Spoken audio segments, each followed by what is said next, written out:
Ladies and gentlemen, welcome to In the Post. I am Corey, joined, of course, by Aaron and Todd. Welcome, In the Post, presented by Rally Towel Sports. Gentlemen, how are we doing this evening on this beautiful Wednesday night? Doing pretty good. I wish the Cavs could have won last night, but they did not. But Cavs did not. Cavs did not win. We'll get into that here in a little bit. Todd, how you feeling? Great, man. I'm ready to talk about this play in basketball. Yeah. Tonight's not quite as exciting as last night so far, but so far at least. But great night of playoff basketball. Makes me 10 times more excited for what we're about to see in the playoffs. It's gonna be lit. It's a nice little appetizer, isn't it? Yeah, I love it. Kind of sets the main course up. I love the play-in games. I think that's something that the NBA has been missing out on getting some. And we've talked about before where there's just such a wide margin from 1 to 10, if you will. Like tonight, the Spurs and the Pelicans playing each other. Like that's a shit show in the West. But I think it's really cool that they're doing these play-in games because a game like the Clippers and the Timberwolves last night doesn't happen without this. And that was, to me, that's one of the best basketball games I've watched all year. Yeah, I mean, let's go right into that game then. I think that's a good place for us to start. Jaden, what's up, buddy? Jumping in the chat. How you doing? Thanks for liking the stream. Everybody follow Jaden's lead. Go ahead and like the stream and share it if you're feeling frisky. But last night, that was my favorite game out of the two. I think that the Timberwolves playing host to the Los Angeles Clippers. And I think the story of the night has to be Patrick Beverley, right? I think that's the story of the evening. No, I mean, Todd, what were your takeaways from that game? So I have three things I want to cover from this game. Number one, Karl-Anthony Towns fouls out is not a factor in Minnesota winning that game. So I want to start with that because Cat is the superstar of that team, and I think that. You see him. I mean, he struggled last night on the offensive and defensive side of the ball. Number two, if you aren't on the Anthony Edwards train, then what the fuck train are you on? Because that dude is in the midst of superstardom, and I don't know if people recognize how talented he really is. He's really good. He's really good, and I love the way that he. I talk about it a lot in basketball, the way that the offense runs through somebody without the ball. Everything goes through Anthony Edwards. D'Angelo Russell had a great game because him and Anthony Edwards were sharing the ball so well. I love the whiskey Mountain Dew. It's back, baby. It's back. I love it. I think that I got to give this a shot. It's the Trailer Park Sour.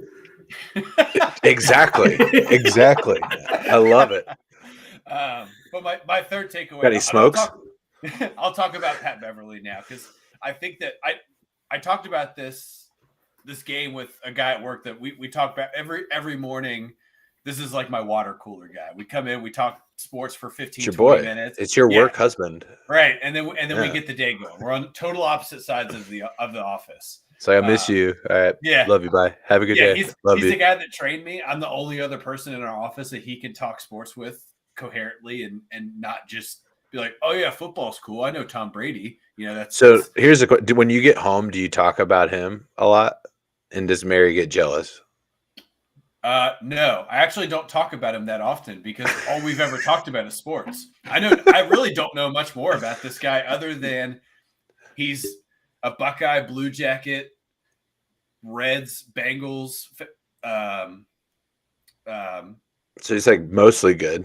Yeah, and a Cavaliers basketball fan. He's checking a lot of boxes. Yeah, and the dude knows his shit. I mean, he literally listens while everybody else is listening to podcasts of their choice. The dude is listening to iHeartRadio and just listening to like sports talk. It's great. Beautiful.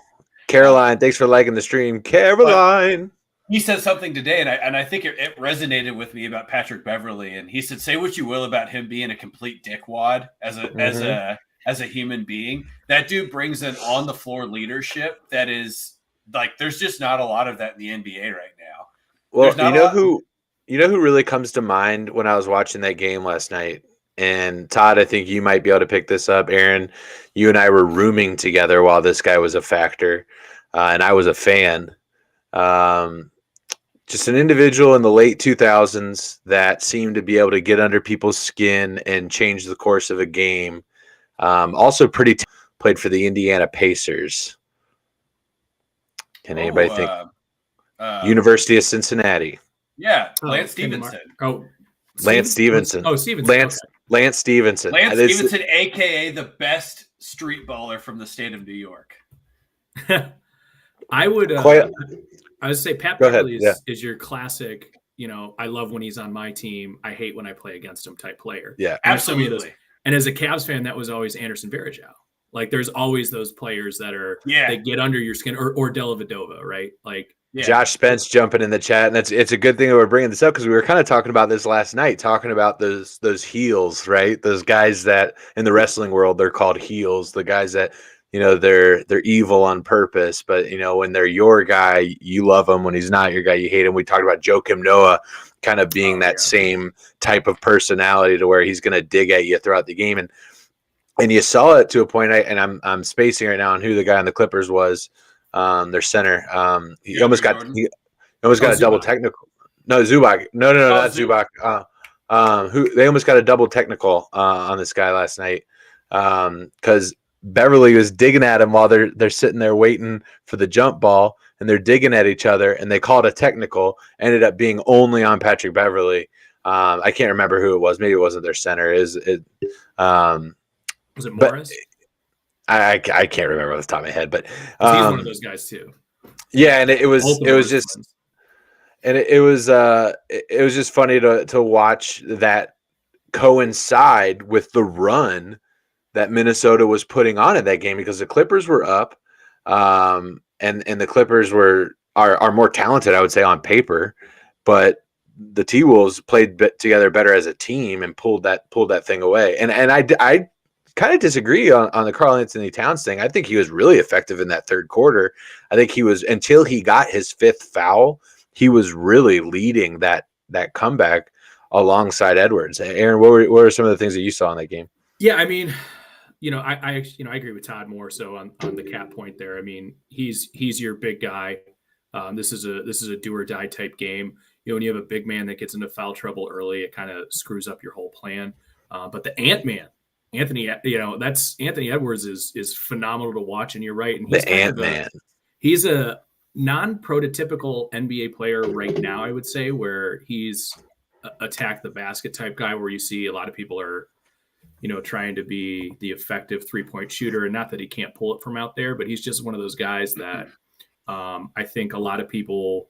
I think he was like 5 of 11 for last night. So again, I know he can pull them, but he's one of those guys that I don't think a lot of people really get to see on a regular basis. So I think it was one of those games where it was, all eyes on this one game, right? You're not going against the other NBA game. So it was kind of a coming out party for him. And, D'Angelo Russell played pretty good. But yeah, I mean, Karl-Anthony Towns, a little bit disappointing to see. Ultimately, this game doesn't count. When you think about it, like, it's not going to go towards stats for the regular season. It's not going to go towards the playoffs. So Kevin Harlan made a good point of making that known last night on the broadcast. Yeah, right. As well. So as long as they get out of this, and they're playing Memphis, which isn't going to be an easy series for them, but Karl-Anthony Towns, I think, can really flip that script pretty early. Rob, thanks for liking the stream, man. Welcome.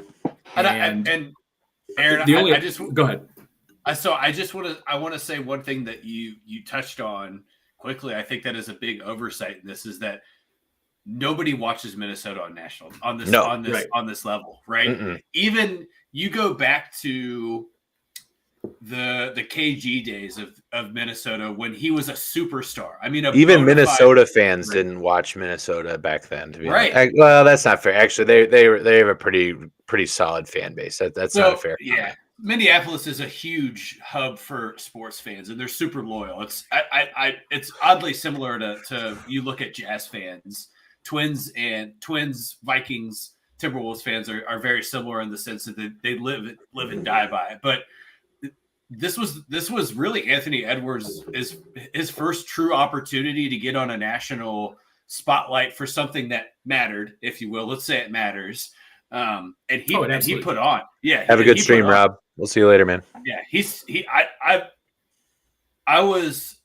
I'm somewhat skeptical of a 6'4" power forward, because I think that's what Anthony Edwards kind of is when you look at the way that he plays, because he plays better closer to the basket, right? He is a guy that he creates his own shot very well. He's not a guy that's going to really pull up all over the floor on you. He's a guy that works better 15 feet in. That's where he makes his magic. That was one thing you mentioned something that he plays better closer to the basket. And that was one thing I kind of picked up on Minnesota's offense in general, is that a lot of what they operate is interior in the paint, getting inside and getting those easy buckets. And that's how they were finding success and continuing those runs, playing solid defense, getting the stops, and then working it to the interior, which is great. That's a playoff team. That's a team that, maybe they're going to get out of the first round of the playoffs. Maybe we'll see, right? A lot of crazy stuff can happen, but doubt it. But they're not going to, I don't think they have the legs to be a championship team just based on the way the NBA works. You have to be able to spread the floor out. You have to be able to score in bunches. And in Minnesota, I don't see that necessarily coming out of them. But I thought I had a blast watching that game. Yeah, it's a great game. Yeah, I don't see it either, Corey. I completely agree with you, but this is also probably the biggest, Timberwolves moment we've had in 20 plus years. So, kudos to the Minnesota fans. Yeah, absolutely. That's a big deal for them, who've kind of been in that, purgatory for a very, very long time, where they've, gone through like the Johnny Flynn days, Ricky Rubio, all of that. And it's, good for them for getting this win. And I know they had the 1 year with Jimmy Butler, and that kind of blew up in their face, afterwards. But they really what a quality human. They really haven't had a whole lot to be proud of or be happy about. So for them last night, I think that was a big win for the fan base and the franchise. And it's interesting because you brought up Edwards earlier. He is a guy who likes to attack the basket. He's very comfortable 15 feet and in. And honestly, Karl-Anthony Towns is the perfect center to have play with him, because he's very comfortable away from the basket, so he's not really clogging that lane. So it really is a good tandem for them. I think, hey, pat yourself on the back. You're getting into the playoffs. You're going to get some valuable experience for some young guys. Edwards, you hope, he's the number 1 overall pick. He can keep making that climb and trajectory upwards. I think Karl-Anthony Towns is what he is at this point, but what he is he's going to be I don't know what team he's going to fall on, but he's going to be an all-NBA guy this year. So that's why it was just a little bit disappointing, see him crumble when the lights were the brightest. Yeah, I think that you look at what Karl-Anthony Towns, and Corey, I don't disagree with you. I think in the third quarter, he is a nonverbal leader on the floor, right? Like that's Karl-Anthony Towns' role. In my opinion, he's an NBA superstar with what he's able to do with his talent. And that's where you look at him in a critical game like this, and he just didn't play well. He didn't create his own shot well. And I think that you'll see that change moving forward. I think this is a small hiccup. You look at Karl-Anthony Towns game over game. He very seldomly plays poorly. He's just not a guy that you look at the stat line, you're like, man, he didn't really have that good of a game. It just doesn't come up that often. Brian, thanks for liking the stream, man. And one of the things that I also noticed is that game was kind of sloppy, right? Like there was some sloppy basketball mixed into there. Now, don't get me wrong. There's some, like I just mentioned, Minnesota like to work the ball into the inside, but there was just a lot of sloppy play kind of in that moment where they were wrestling over the momentum of the game in midway through that third quarter. And I think that's more of what it was, is like just scrappy ball, like guys just hustling around, trying to make a play, but it kind of got a little bit sloppy here. And we're like, oh, well, this is why you're in the play-in tournament here. Yeah. So this is why. If you look at the Clippers roster or kind of what they throw on the floor, it's mostly post-prime veterans, really. I mean, you look at who they throw out in the starting 5. It's Nicholas Batum, who he's gone and seen his better days at this point in the year. Ashley, thanks for sharing the stream. Coming in the clutch. You have one of the Morris twins, who at this point in time is just a 3-point specialist in his career. And then you have Zubac, who I think he's just out there to be a general. He's just out there to rough people up. He's not an impact player. He's actually a spy for Putin. So, and then you have Reggie Jackson, and of course you have PG. But I think Paul George is kind of a sloppy player. He's been that way through the core, and it's not to take away from his ability to score.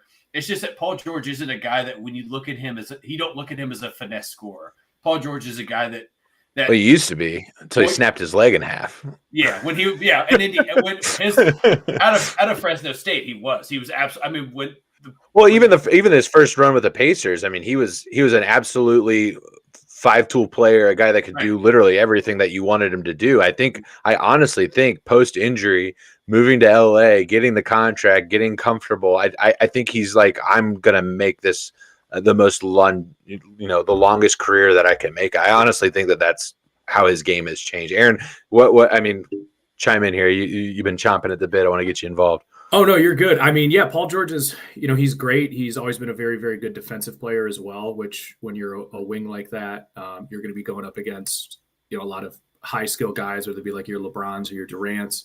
I think the other thing too is, I mean, let's face it, the guy just came back from an injury. I know he's coming back and putting up 30-point games, but there is something to be said about the fact that, this guy wasn't playing basketball 2-3 weeks ago.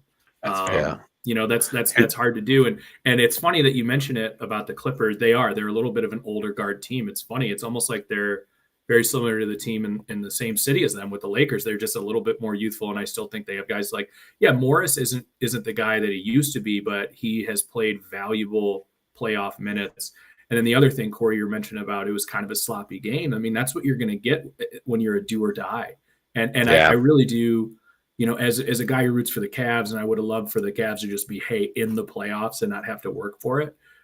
From an NBA fan perspective, I think this was a very welcome change. I think it not only kind of reversely decreases the tanking aspect of it, because your 10 seeds are actually still active and have something to play for. At least the players do. The executives might not like that because they want the top pick, but players don't really care about that stuff. So I think it was at least night one, a home run again for the NBA and the plan. Yeah, and I think, we'll kind of get right into this, but hats off to Adam Silver. I think since he's been commissioner of the league, I think there's been 90% positive things that you would say about Adam Silver. So generally speaking, obviously Aaron is in favor of the play-in tournament. Chat, are you a fan of the play-in tournament? Do you think it's too much? Todd, what are your thoughts on the play-in tournament in general, not specifically into any of these games? I love it. I guess I said it earlier. I think it's one of the best things that the NBA has implemented over the last 20 years. Aaron's already said it. I'm not going to, beat a dead horse, but it gives players an opportunity to play for something more. And for some of these guys, I mean, again, the Clippers roster, you look at some of these guys, this is an opportunity for one more year for some of them, right? Yeah. Or 2 more years. If you're a guy like Reggie Jackson, who still shows that he's got some youth in his legs, surprisingly. I mean, the dude's been all over the place. I love it. I think that baseball is trying to mimic that with adding 2 additional teams into the playoffs. Football as well. Yeah, I think that there's just a certain level of excitement that when you throw the word playoff before game, right? There's do or die. Do or die. It just adds this. It creates more viewership just in general. I mean, again, the guy I talk to at work every day was like, "That's the first NBA game I've watched that wasn't the Cavs all year." So that's it. So let me ask you this: playing devil's advocate here. Let me ask you this: what do you say to those that say there's already too many teams that make the playoffs? More than half the league already makes the playoffs, right? What do you say to that kind of, that we're adding an additional technically this isn't the playoffs, right? That's Kevin Harlan again made that very clear last night. This is not the playoffs. It is its own separate play-in tournament.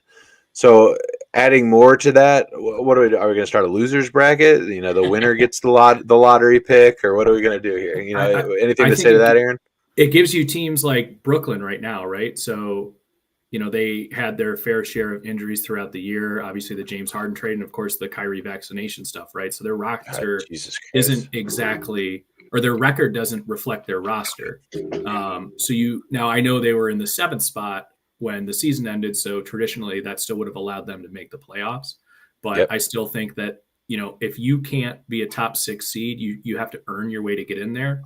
And I think the other thing we started seeing was, this kind of coincided as well with the NBA changing the lottery rules, where it isn't so weighted towards the number one, as opposed to you just basically need to finish in the bottom 4 to have the same chance of getting the number 1 pick. So when you have less incentive to be the number 1 overall seed and more incentive to be the 10th seed, I just think that allows for better regular season games, which is ultimately your product. So Joshua, the comment here saying, I like it, but too many games in a series. I think he's alluding more to the actual playoffs in general here. Less games, more they got to fight for. So Josh, clarify if I'm mistaken there on that, but I think he's alluding more to the actual playoffs, whereas you got a 1 seed versus an 8 seed, and it's a 7-game series. It's a little too much. What are you guys' thoughts on that, Todd? I don't hate the idea of shrinking down that first playoff series, right? And I think you could even make an argument for a best of 3 for that. Realistically, if you're going to add in these play-in games, I don't think that.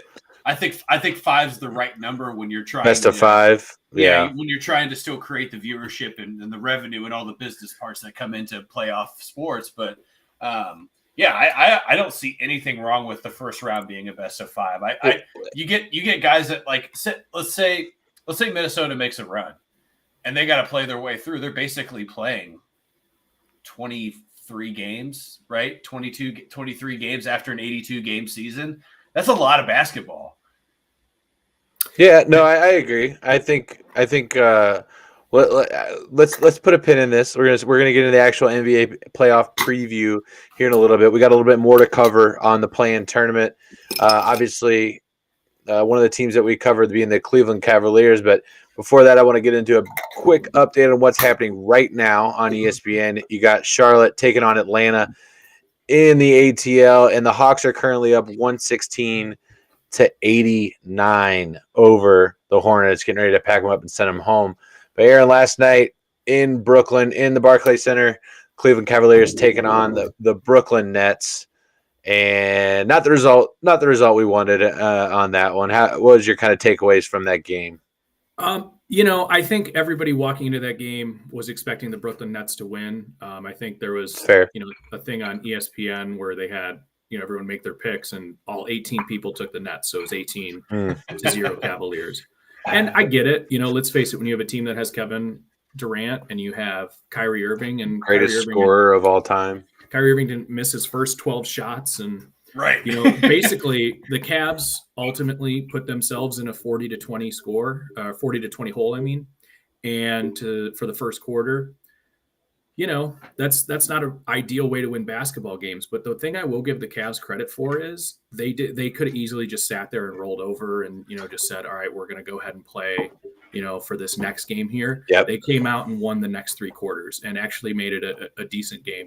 You took the words right out of my mouth.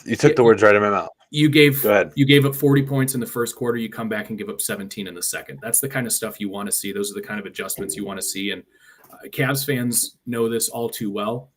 It's been a very, very fun season. We're way above the expectation where we were supposed to be at the beginning of the year.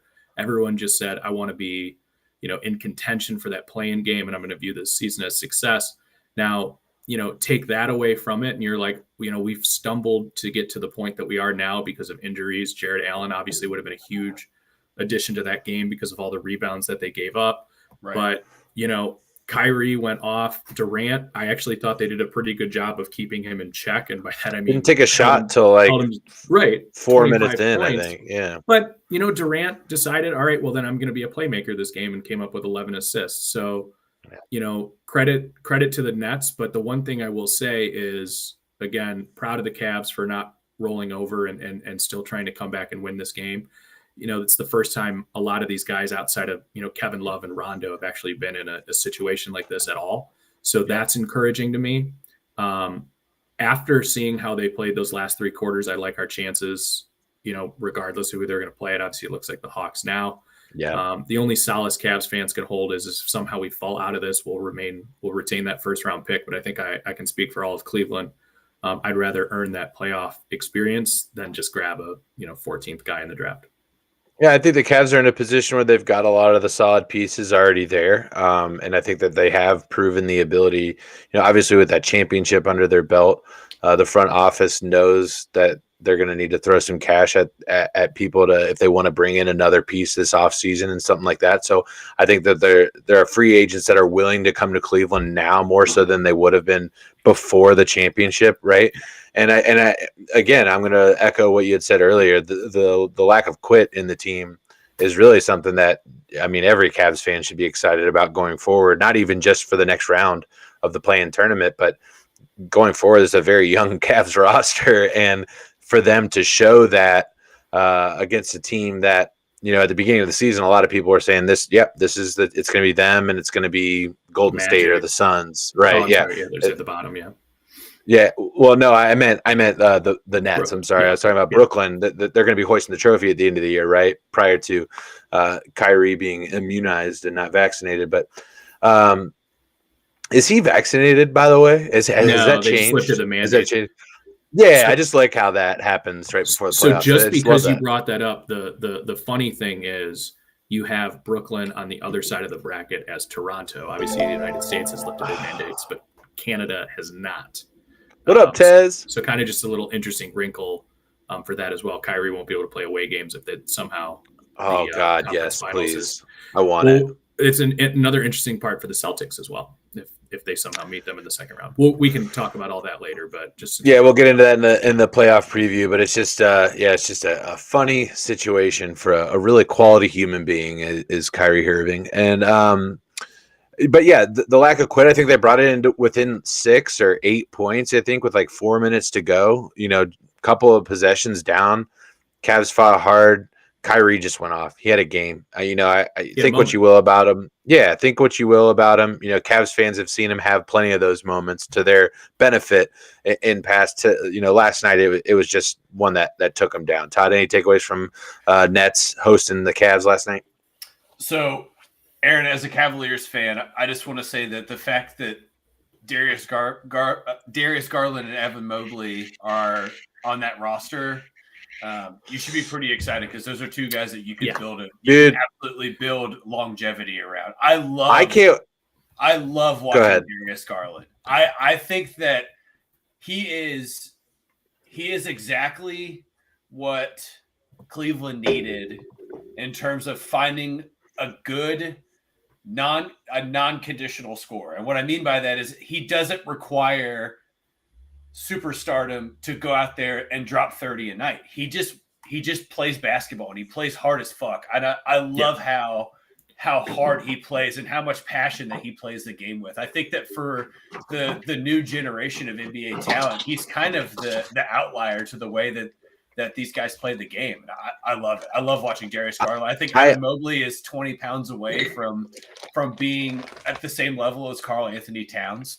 I really do. I think that his frame is built to be bigger, and he's 19. Yeah, absolutely. And look, a lot of growth left.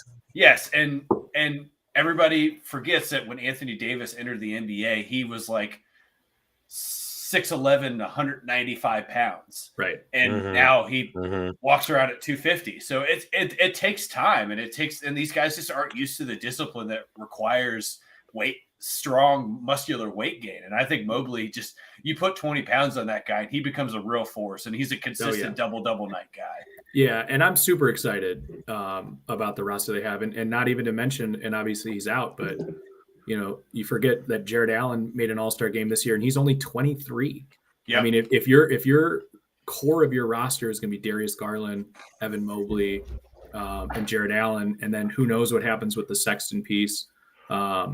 But there's a lot to be excited about to be a Cavs fan. That's what I'm saying. Like, regardless of how this season ends up playing out, I'm already happy, and I'm excited for next year. And I think the one thing that last night showed us as well is Garland absolutely belongs on that stage. I really do think he is, one of your top, under 25 guys in the league, that next guard. And to me, there's no way that he was going to win most improved player this year. But he's absolutely an honorable mention. I think the leap that he took from where he was, especially in his rookie year, where I believe he had like the worst, plus minus in the league. And, he only played a couple games in college at Vanderbilt. So there's that too. But, just the difference that he has made this year. And like you said, with Mobley, I heard you say Karl Anthony Towns. Personally, I think he's closer ceiling wise to that, Anthony Davis, Kevin Garnett, Tim Duncan level. I really do. I think this guy has future, not only all-star, but all-pro and a potential defensive player of the year type guy where, yeah, he needs to put on a little weight. You saw him, lose a little ground in the box out game last night. He really isn't, although his size you would think so, be a center. But when he plays next to Jarrett Allen, it is just this whole different where Jarrett Allen can really hold down the post and be that guy. And the greatest thing to watch with Mobley, and we saw it last night when they went into that 3-2 zone and it kind of disrupted the Nets a little bit there in the second quarter, was that guy is amazing at covering guards. His lateral quickness is elite already. And usually the defense is what takes a little bit longer to get skilled at the NBA level. A lot of times scorers can come in and still get a bucket. The defense is something that from a team game takes a little bit while to learn, and he's just a natural. I when I think about how the Cavs have a really young roster with a lot of solid pieces, and I think they're probably a year ahead of this team that I'm about to mention, but I think about the matchups that we're going to get on a regular basis going forward between the Pistons and the Cavs with these young rosters with studs throughout. Because don't forget, the Pistons have another lottery pick coming right up. Yeah, and you pair that with the front 10 of this. Yeah, the front 10 of this draft is deep. So the Pistons are going to get a starter. They're going to get an impact player. And I just think that that's going to be such an exciting matchup that we're going to get on such a regular basis. Pistons, Cavs, young teams with athletes and guys that can ball. I think that they have a totally different structure in terms of their teams, but it's going to be a lot of fun to watch here in the next coming years. We're going to get some solid basketball out of those two teams for the next 3 to 5 years. So going to be a lot of fun. Looking at the games tonight, there's a final in Atlanta with the Hawks sending the Hornets home with a shellacking of 132 to 103. Going to get you some stat line updates on that game here in just a moment as it loads. Another game later tonight at 9:30, San Antonio Spurs hosting the Pelicans. Guys, anything to keep in mind as we look ahead to this game here with the Spurs and Pelicans? So I think that number one, if I'm going to be fully transparent with you guys, I had to look at the Spurs roster because I had to figure out who it's behind Dejounte Murray, and that's it. Well, behind Dejounte Murray, you have another former Kentucky Wildcat, and he isn't known for his time in Kentucky, but Keldon Johnson is their second leading scorer. And let's be fair here. New Orleans is playing with a 75% Brandon Ingram and Jonas Valanciunas, and that's kind of it. I got the Spurs tonight. Oh, CJ McCollum too. Yeah, that has actually been a big difference for them, and that's why they're even there. Right, yeah. But I think this is a post prime CJ McCollum, right? I think he's the veteran leader on the floor, and he's just I talked about him last Wednesday. The guy's one of the leading scorers in the history of college basketball, coming out of Lehigh. The dude, the only thing he knows how to do is score. He did it very, very well in Portland, and he's doing a good job of it in New Orleans. But he is legitimately score only. He makes no other impact on the game for New Orleans. And I think that San Antonio has a little bit of youth on their side, and Dejounte Murray is just he's just better. When was the last time you said that the Spurs have a little bit of youth on their side? Never. I've never said that before. and as I was preparing for this, because I knew we were going to talk about this game, I said it to myself out loud and thought that's not right. That's not a thing I've ever said before. I'm just going to be blunt about it. I think last night showed me that the Clippers are going to beat either one of those teams. I think the Timberwolves and the Clippers are clearly above the Pelicans and the Spurs at this point. But that's the fun thing about the one shot, do or die type scenario. Just one game. So, right. So don't get me wrong. It's the NBA. Anybody can beat anybody on any given night.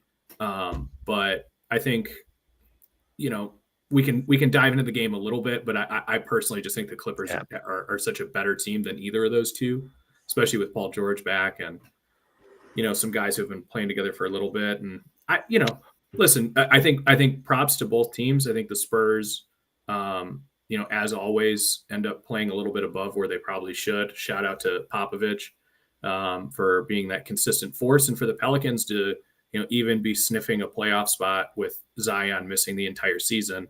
I kind of think it's a little bit of kudos to both teams to just be here at all, especially when, hey, the Lakers didn't make it. And, there's some other teams that underperformed a little bit too. Good for both fan bases, and that's all great.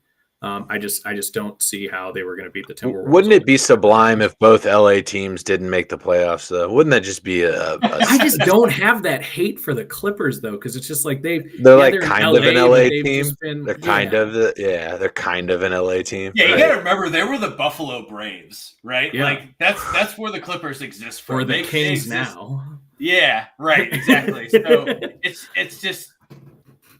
not a. I've always. Well, the Clippers historically just don't have the depth behind them to say like, oh, this is an LA franchise, right? There's the Showboat Lakers, everything that came behind that, and the Lakers were more than just a basketball team; they were a cultural revolution. Let's be clear. Second or first richest owner in all of professional sports with Ballmer.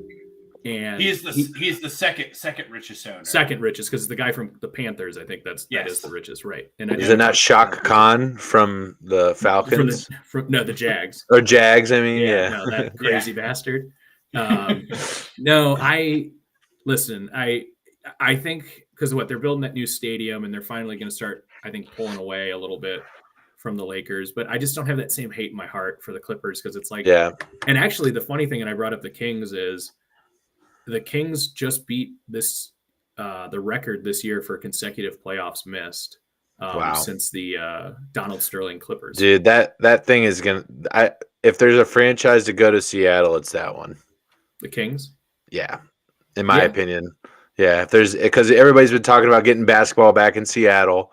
I think most NBA fans would love that. I think the city of Seattle would lose their fucking mind. They also have a new arena that's been built for the Kraken that would probably be able to turn into a basketball arena. So that's another fun fact: is the Seattle SuperSonics have won a playoff series more recently than the Sacramento Kings. That's exactly what I was going to say. I was just going to say that. Sorry, I didn't mean to steal that from you. That's that's fantastic. It's perfectly fine. Sacramento is dying to get out of Sacramento. The Kings do not want to be in Sacramento anymore. The players don't want to be in Sacramento. Nobody wants to be in that organization. Aaron and I almost moved to Sacramento right out of college. Really? We were like, we're going to go work at a restaurant and help on a farm. My grandma's just like, you can just work here until you get your feet right. And then we're like, cool. You live here. Look, the city. And they were like, oh, laundry, and you're like, oh, dang. And we're like, and then people were like, hey, we want to hire you and like pay you a salary. And we're like, let's do that instead. Yeah. Let's do that instead. Jaden with a comment said the Kings, bring them back to Cincinnati. Okay. Here's the issue. Where the fuck are they playing? Yeah, they ain't playing at US They ain't playing at US Bank Arena. No. So that's the thing, is that if they, in theory, let's talk about the theory of a Cincinnati professional basketball team. It's not next to Paul Brown and Great American. It has to be in the northeast suburbs. Yeah, it has to. Corey and I. You mean basketball mecca of AAU? Yeah, that is. Yeah. It has to be north. It has to be at least 15 miles north of the bridge, because everything is already so fucked with downtown Cincinnati in terms of traffic and being able to cross the state line. They could still do it. They could. Not every team is downtown. Most basketball teams are located downtown, though. Right. Just a fact. That's my thing. But that's my thing, is that there's US Bank Arena is not equipped to handle 41 home. Well, and it's just old. It's shitty. It's old. Look at the seats in there. They're brown and cigarette holes, and it's just there's smell of latex. It's just kind of a dirty home. It's great for dollar beer nights. Yeah, there's a better chance of the Gardens just rebuilding itself after demolition than US Bank Arena becoming. Don't rip my heart out, dude. Silverbacks games at the Garden. Oh my God. I just and I certainly don't mean this as an offense, but I just think there's bigger market options that people are gonna Well, not only that, probably, like Cleveland, for instance, is probably a city population wise that's too small to have 3 sports, but it's just kind of the legacy and precedent that well, not only that, Cincinnati is a NCAA basketball market. Think about the geographic location. You've got Xavier, UC, Dayton, Kentucky, Louisville, Indiana, Purdue, like the tri-state area of Indiana, Kentucky, and Ohio. You've got loads West Virginia, throwing them in there. Yeah. You've got loads of quality college basketball just within a 150-mile radius that people don't like. Growing up, I was not really into the NBA. I just didn't. And then I lived with Aaron, and he's just like eating and shitting and breathing Cavs. And I was like, well, I can't root for Cleveland. Okay, what's the closest team to Cincinnati? Okay, Pacers it is. Pacers fan now, right? Yeah, and then I moved to Salt Lake. I moved to Salt Lake City, and I was just like, oh, this is fucking sweet. And like Jazz fans are crazy, and you get indoctrinated like Mormonism, and you just become a Jazz fan, and all hail Joseph Smith, dum dum dum dum dum, and it was awesome. So now I'm an NBA fan. I'm learning, but looking ahead, kind of at who the Cavs are going to face. To be honest, I'll go over some highlights tonight out of the East with Atlanta thumping the Hornets. Leading scorers for each team: LaMelo Ball at 26. Trae Young with 24. Neither of them shot the ball well. Actually, really poorly. Ball under 30% from the field, 7 of 25. Trae Young 30% from the field, 8 of 24. The big thing is Clint Capella on the board, 17 rebounds, 13 defensive, 4 offensive rebounds. That is the biggest factor for me going into this next game is, can the Cavs keep the boards clean? I think with their size, they really can. Look at assists. Trae Young getting a double-double with 10 dimes on the night. So that's my look ahead. We got the Cavs, was it Friday night, taking on Friday night, Cavs playing host to the Hawks. I think the Cavs win this game, but the biggest thing is for me is, are they going to be able to keep the boards clean? They've been playing well with size all year. Aaron, you're the biggest Cavs fan here. What are your keys to this matchup? Yeah, I mean, I think the key is to kind of play your game and play your tempo. I think you finally saw that you're going to have a click ahead of the speed of the regular season, and I think that's why the Cavs got out to such a poor start in the first game. And I think now that they have that under their belt, that helps them a little bit. Of course, being at home is going to help just as much. I think being able to feed off the crowd for a young team, a guy like Isaac Okoro, who was missing corner threes, he gets the hits one and gets the crowd behind him. Between Okoro,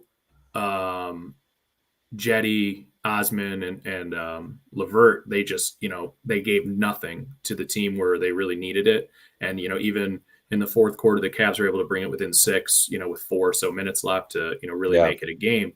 The key for this one will be, trying to, Mobley isn't going to have to worry about using his size against a guy like Durant in this game. Obviously, Capella is a guy who lives under the rim, breathes under the rim, but I still he's not stretching him out though. No, he's not stretching him out. And where Mobley excels the most is helping on those pick and roll screens, because he has no problem matching your quickness laterally. Now, Trae Young's a little different because he's probably one of the quickest guards and shiftiest guards in the league we have now. And, the goal is to keep him off the foul line, which, is very hard to do.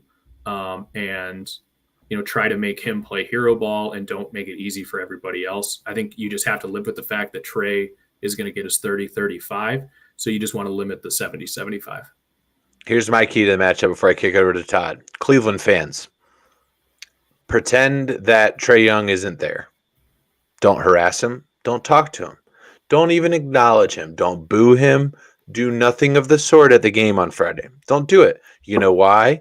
Because this motherfucker is a supervillain, and he feeds off that. Trae Young plays at 2 home courts every year, in Atlanta and at Madison Square Garden. Those are his 2 home courts. Okay? Don't make Cleveland his third.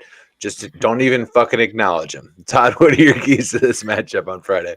So I think we're going to talk about the 2 best scorers that are going to be in this game. It's going to be the Darius Garland Trae Young matchup, right? Because you're going to see 2 guys. I mean, Aaron just said it. Trae Young's going to get 30. Darius Garland, he's going to get 30 as well.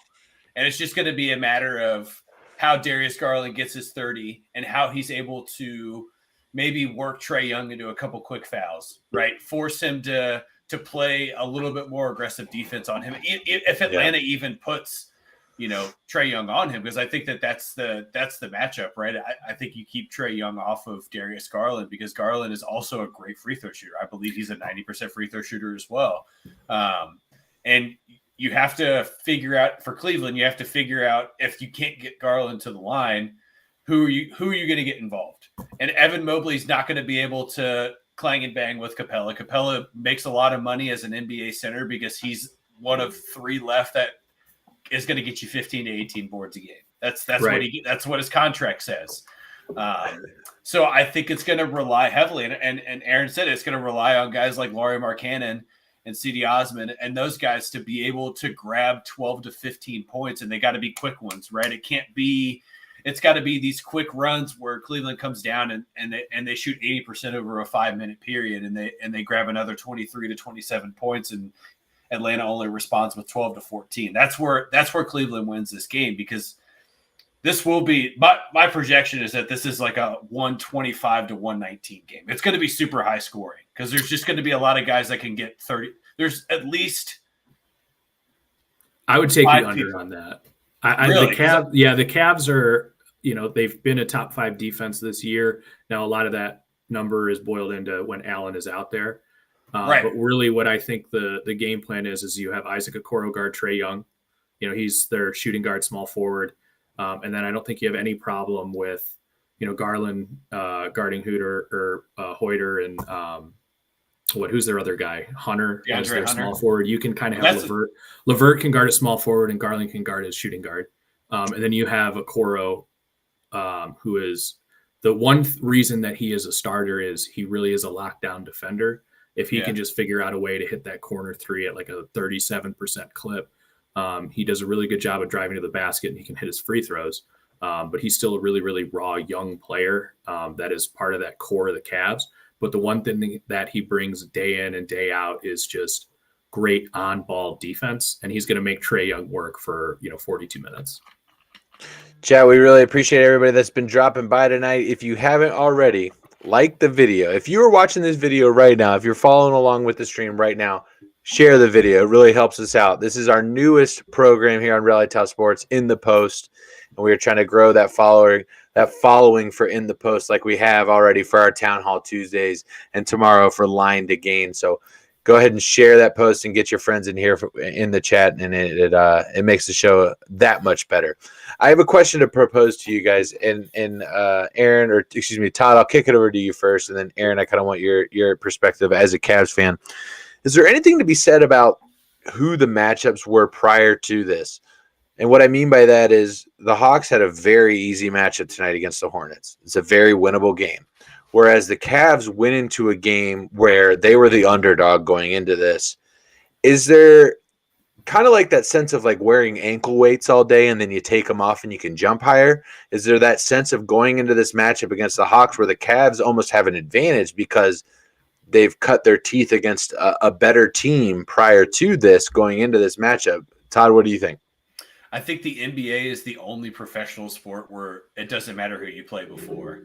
Because I think that the way that NBA players play the game is so fluid that you could lose by 30 and then win by 15 the next night. And you could lose to the Pelicans by 35 or the Kings by 25, and then you can go and beat the Suns by 15 the same day. And the Knicks have done that, as have the Magic. Right. So right, and so you're traveling in between there, right? Yeah. The NBA athletes are the only ones that I don't think who you play the day before, the night before, whoever it is, it doesn't matter to that baggage doesn't roll into the next game. Now, when you get into a playoff series, is different. Yeah. Baggage accumulates very quickly. But when you're playing in these situational games like this, I don't think that baggage is as strong. I think that these guys they play for the day. Right. And when you're doing these types of games, that's what it's about. It's playing for today to get to tomorrow. And, it just yesterday just doesn't really matter as much because today's the most important thing. And that's how I think you'll watch Cleveland when they play Atlanta. That's how this game is going to go. It's going to be you're you're not going to even think about the Pelicans them beating the Hornets by 30 and Cleveland coming back from 17 down or 16 down from Brooklyn. The game prior doesn't matter in the NBA. It's just today. Yeah, I don't think it's the game prior that matters in the way that you've kind of phrased the question, Corey. I think that, sure, is it nice that they came back against a better team than the Hawks? Is that going to help? Maybe it will, but I think the thing that's going to help them the most is one more day of rest and home court advantage. So it's not so much who they played, but the situation that they're in. And that's why I said I actually kind of like the way that the play-in game is designed, because the 7 and 8 seed, which was the traditional playoff entry, do get the advantage. You just need to win one game. That's it. All you got to do is win one game. Even if you lose, all you got to win is one game. If you're the 9 or 10, you got to climb out of that hole and win 2. And you have to do that on the road in the second game regardless. So I like the way that it's set up, because, again, I like the way that we're rewarding winning and disincentivizing losing, because, ultimately that's the product. You're always going to have your bottom 5 teams. Right. But, I don't know how much, the Cavs have not been playing great of late just due to injuries and trying to get everyone to gel. But it's a long season, right? And these are young guys. Right. But how they played against Brooklyn, I like their chances. Yeah. And I got the Cavs. I got the Cavs beating the Hawks in this next matchup, and I got the Clippers edging out whoever wins tonight. Currently, right now in New Orleans, the Spurs have a 1-point lead with about 6 minutes to go in the first. That game on ESPN, Spurs up 12-11. Todd, you had a comment? No, I love that question, because I think that if we were talking about pretty much any other professional sport, yes, right. You look at look at what happened to the Reds today against the Guardians. Like that is a lull from yesterday. There's an accumulation to today. I mean, I just want to throw. I know this is a basketball thing, but I just want to throw out that there were less than 11,000 people at Great American Ballpark. Yep. Today. I told Aaron that earlier. Yeah, it's I think a direct residual effect of Phil Castellini's comments. It's war. Yeah, it's crazy. Yeah. But my point being that there is a lot more baggage. I can't do it. Yeah, there's a lot more baggage that goes into baseball, or even shit. I mean, you're getting 5 days 6 days between a football game, but there's a lot of shit that hangs over from Sunday night that goes into the following Sunday afternoon. Yeah, I mean, and baseball is one of those sports where and I'm a sales manager outside of Rally Tile Sports, and one of the things that I have a job, and one of the things I tell people as I'm interviewing them is that it's like baseball sales, right? You can't if you swing and miss at the first pitch, you can't drag that into the next pitch. You have to remember what happened in that pitch, but you can't be thinking about the fact that you swung and missed, right? Or even the next at bat, you can't think about the fact that you struck out.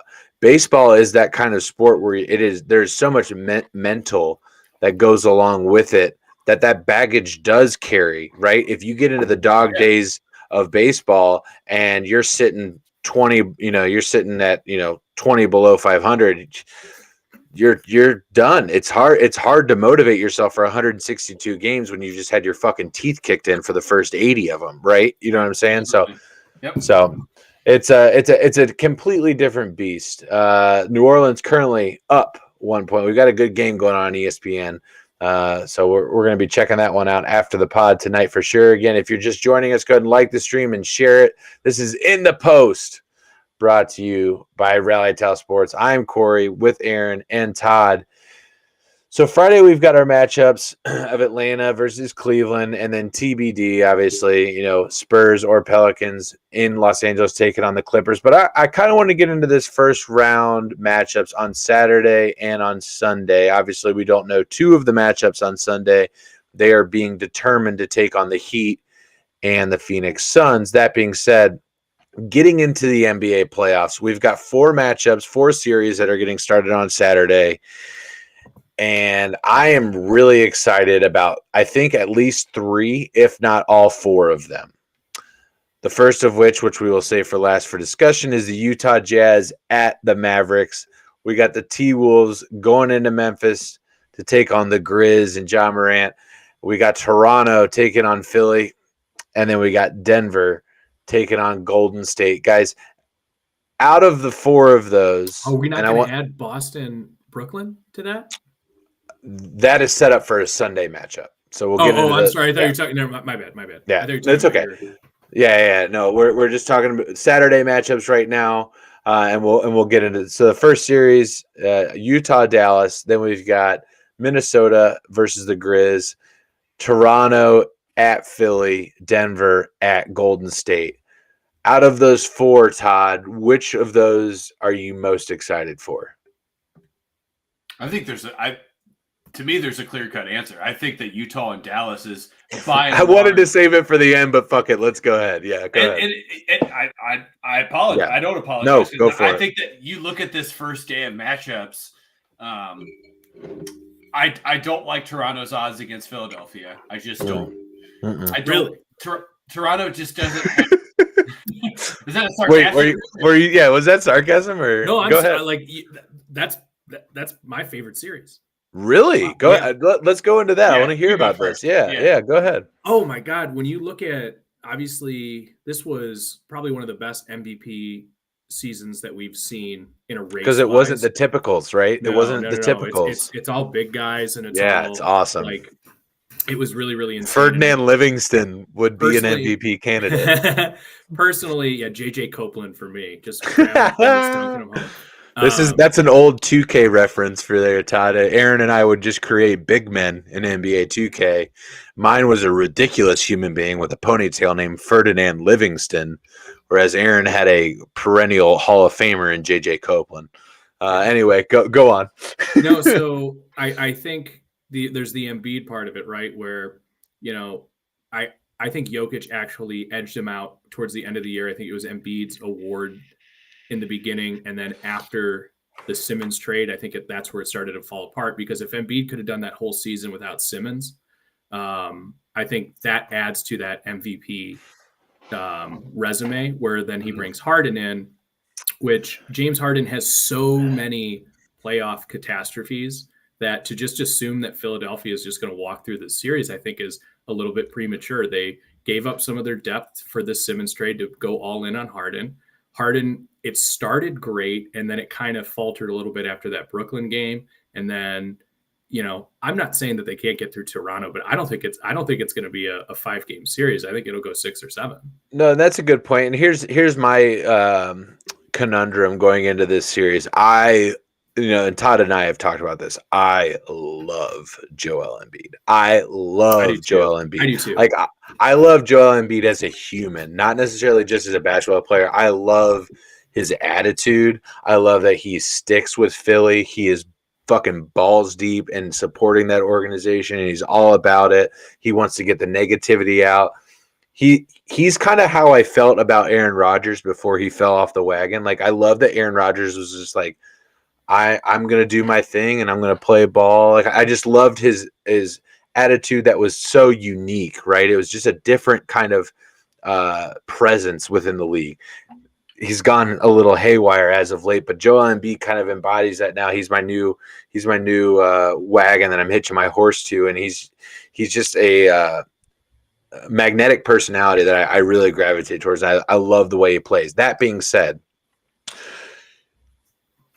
I would be hard pressed to find another individual in this association that I hate more than James Harden. It would be hard for me to locate one player that I hate more than James Harden. It's really tough for me. The way that he plays pisses me off. I can't stand it. He plays within the rules. Yes, he plays within the rules. It's like why I don't like Trae Young. Yeah, and they play a very similar game, actually, and it's. I think he got it probably from James Harden. It's like Harden mixed with Curry is what he's trying to be. Kinda, yeah, and there's nothing wrong with emulating, quote unquote, the best. The fact that you could go to the fact that James Harden fakes his way to the line. You could go with those things, or you could go to the fact that James Harden stole the 2018 MVP from LeBron. You could go a myriad of avenues. James Harden fucking sucks, and I love Joel Embiid. That's why but I also think Philly fans are kind of awful humans. So it's just it's a hard avenue for me to follow. Hey, Philadelphia, come on down to Rally Sports. Nah, that ain't what we about. We ain't about Philly market, New York market. They got ESPN, Fox. They got let's clear. They'll suck their dicks. Yeah, let's throw it all. Philadelphia sports fans are the worst people. There's proof in that. I think there's statistical facts behind all of those things. Yeah. Aaron, if you haven't, just spend a brief 10 to 15 minutes, get on YouTube and just Google Philadelphia Eagles pregame interviews. And it's nothing but these loud, ignorant. You've seen It's Always Sunny, you know. Yeah, that's a terrific representation. You're the worst. They don't know anything about what they're doing. So all you have to do is just watch the Eagles Super Bowl parade. That's all you have to do. Maybe they'll want to watch this and give us money. It's a good idea. Shit. I don't want that. I don't want that. Here's the thing. I don't want that dirty money. Yeah, I'll take it. I swear to God, I will. They turn around and just put a hit out on our families because that's what Philadelphia sports fans do. They turned on Bryce Harper before he was a fucking MVP. They are a very, very harsh. They're harsh. They're brutal. Passionate. For sure. Yeah. Absolutely. And you have to worry. And the whole state of Delaware loves Philadelphia sports. So now you have a whole entire state. And half of the state of New Jersey. I mean, you split it in half. Like Cherry Hill, that's fucking Philly, man. That ain't Jersey. Yeah, that's Philly. Right. Yeah, that's Philly. So and it's funny because Joel Embiid has been like the athlete that has kind of cut through that. Yeah. You know what I mean? Like you don't see a lot of players get embraced by that city very often. I guess to kind of bring that back to the basketball part of it, but there's just something about the fact that he's like troll Embiid. Appreciate that. And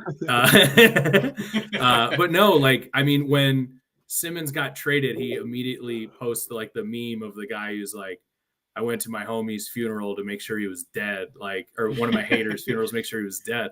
Like, I love that shit. Like, there is like something that, you know, I really do too. There are a lot of guys or players that we talk about that are kind of like the perfect marriage with their city. Yeah. You know, you could say Joe Burrow for Cincinnati or whoever that. Just the state of Ohio, yeah. Yeah, but you know what I mean? Like there's what I mean by that is he would have done just the exact same thing in Cleveland, is what I mean. Right. You know what I mean? It would have been the same thing. But yeah, go ahead. But like you see that across sports all the time. There's just this marriage of the player in the city that just makes sense. And I think Joel Embiid right now is probably that guy. I'm with you, man. I'm not a huge Harden fan. I don't think I hate him as much as you do. I just think he's bad for the sport. He's bad for the sport. Well, he's also, I think, past his prime at this point. Sure. Yeah. You know what I mean? Like you can see a half step slow in him, and in the NBA, a half step is everything.